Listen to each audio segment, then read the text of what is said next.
Nós exercermos o nosso papel de cidadão para escolhermos os nossos representantes no Senado, Câmara dos Deputados, Assembleia Legislativa, além do governo estadual e federal.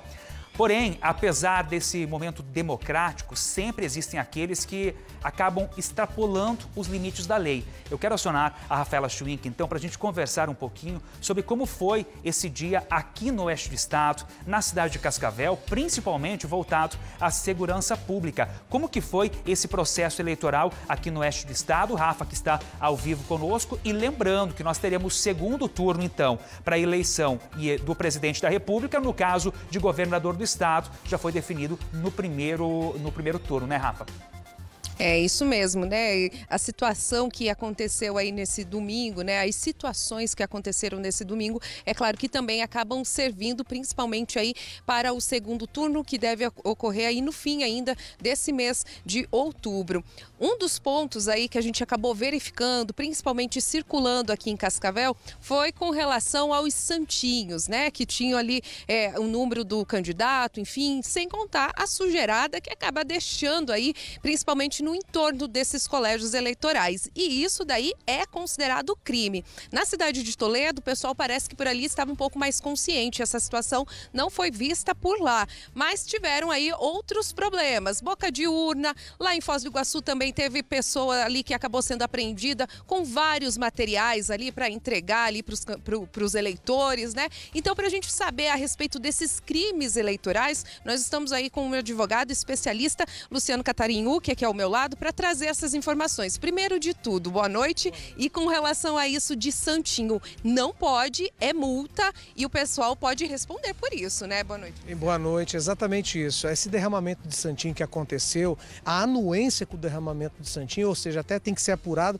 para saber se o candidato sabia ou não sabia e qual foi o benefício que ele teve. A pena é de 6 meses a 1 ano e a multa é de 5 a 15 mil reais. Nós tivemos aqui, isso vai ser apurado, abre-se ali uma investigação, um inquérito, para saber a responsabilidade e a extensão da responsabilidade da pessoa que fez e da pessoa que foi beneficiada, para saber se o candidato tinha ou não tinha anuência. Então, a questão da boca de urna propriamente dito, como em outros anos anteriores haviam, por exemplo, 2 dezenas de prisões, esse ano a gente não viu nesse mesmo ritmo, porque a boca de urna ela mudou, ela saiu da presença física da pessoa pedindo voto para o mundo virtual, através do WhatsApp, através das redes sociais. O que também era proibido na questão de você fazer publicações novas ou até mesmo disparo em massa de mensagem e tudo. O que você poderia fazer é a questão orgânica de ligar, pedir, mandar, isso não havia problema nenhum. Então, até essa mudança de comportamento do eleitor fez com que hoje o candidato que pensa em fazer boca de urna, ele repense nisso, e sujar a rua também pode dar um efeito adverso para o candidato, ou seja, pode ser um verdadeiro tiro no pé, o sujeito jogar na rua o santinho, a sua imagem, para buscar ali a questão do voto em cima da hora daquele eleitor indeciso. É engraçado isso que o doutor comentou, a gente até ouviu muito ontem, viu, Wagner? Em alguns colégios que a gente acabou circulando, que tinha toda aquela sujeirada, pessoas que passavam próximos a gente comentavam exatamente isso. Ah, não vou votar no fulano de tal, porque ele acabou sujando aqui o entorno do colégio eleitoral. Isso chama muita atenção também da conscientização das pessoas. Mas por falar em conscientização, havia até uma preocupação da maneira como as pessoas estão se comportando. A gente está vendo que principalmente nesse ano eleitoral está todo mundo com os nervos à flor da pele, inclusive esse era um dos receios. De que maneira que você avalia aí esse comportamento aí realmente dos eleitores, principalmente aqui da nossa cidade? Bom, a gente percebe que os eleitores foram votar e tiveram paciência, né? Eu, por exemplo, fui votar, fiquei 2 horas na fila e teve filas que durou muito mais. As eleições se encerravam às 17 horas, mas teve gente que votou quase até próximo das 6 horas por causa do tumulto, dos problemas com urnas, a troca do sistema de hardware das urnas que falharam, e a gente percebeu o seguinte: o eleitor saiu para votar, ele saiu com a paciência de exercer esse ato cívico, de democrático, que é votar. As pessoas pensavam que essa polarização esquerda-direita, bem contra o mal, como foi feito e narrado, haveria ali ânimos alterados. Inclusive, até a própria lei seca que havia sido decretada no estado do Paraná das 8 da manhã às 6 da tarde, foi revogada. E não houve nenhum tipo de problema propriamente dito envolvendo essa questão de embriaguez, de confusão. E isso foi muito bom, isso é um ponto positivo. Lógico, lógico, agora o segundo turno é uma nova eleição, porém agora é polarizada em relação a apenas os candidatos a presidente da República, porque no nosso estado nós já terminamos a eleição para governador, não temos segundo turno, e a eleição para deputado estadual, federal e também senador não temos. Então reduz bastante essa discussão.